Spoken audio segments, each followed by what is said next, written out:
the blood.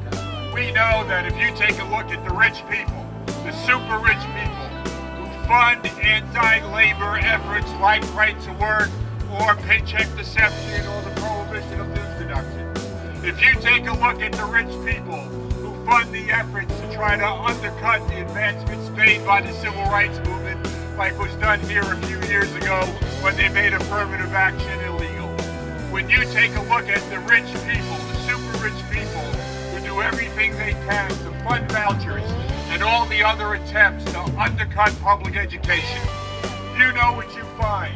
You find the same people in each column.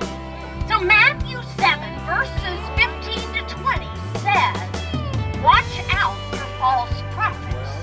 They come to you in sheep's clothing, but inwardly they are ferocious wolves.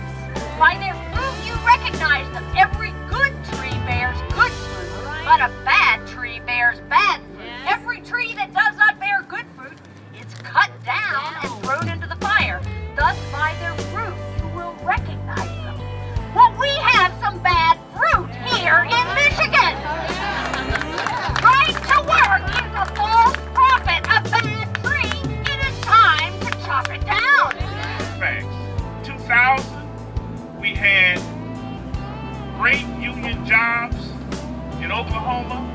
The governor, the president of the State Chamber of Commerce told a lie and said industry was waiting at the state line to come in.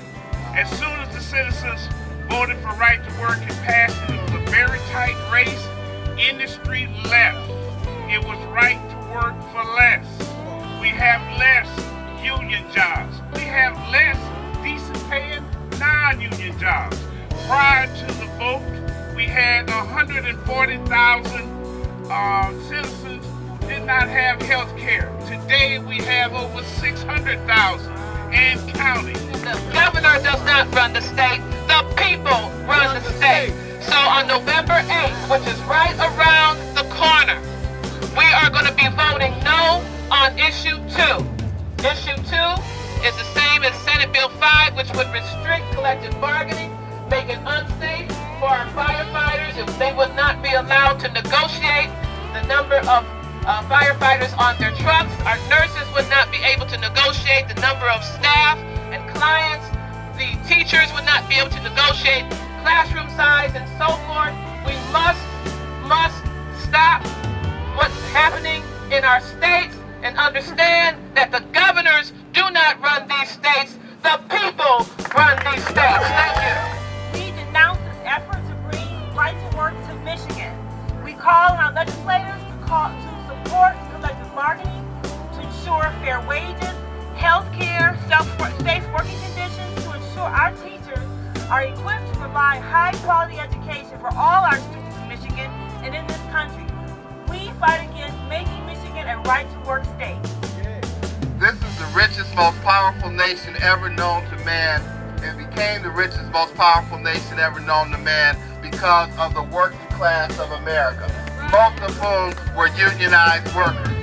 It is a sin and a shame, as my grandmother used to say, that some of the very people who were the beneficiaries of the labor movement are the ones who are now seeking to destroy it.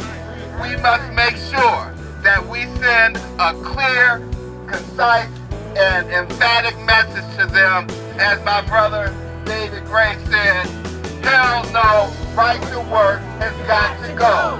Not here, not now, not ever. Thank you. Right to work bill, which we know is more accurately described as the right to work for less. All workers, we know, when you have non-union, larger numbers of non-union workplaces, earn less and have less benefits. This is particularly true, disproportionately even so for workers who are people of color. For instance, African Americans earn 39% less money in non-union jobs, and Latinos earn 50% less money on non-union jobs. Martin Luther King Jr. once said, "In our glorious fight for civil rights, we must guard against being fooled by false slogans as right to work. It provides no rights. It provides no works. Its purpose is to destroy labor unions and the freedom of collective bargaining. We demand that this fraud be stopped." We are the people with the power, and with us, this fraud will be stopped.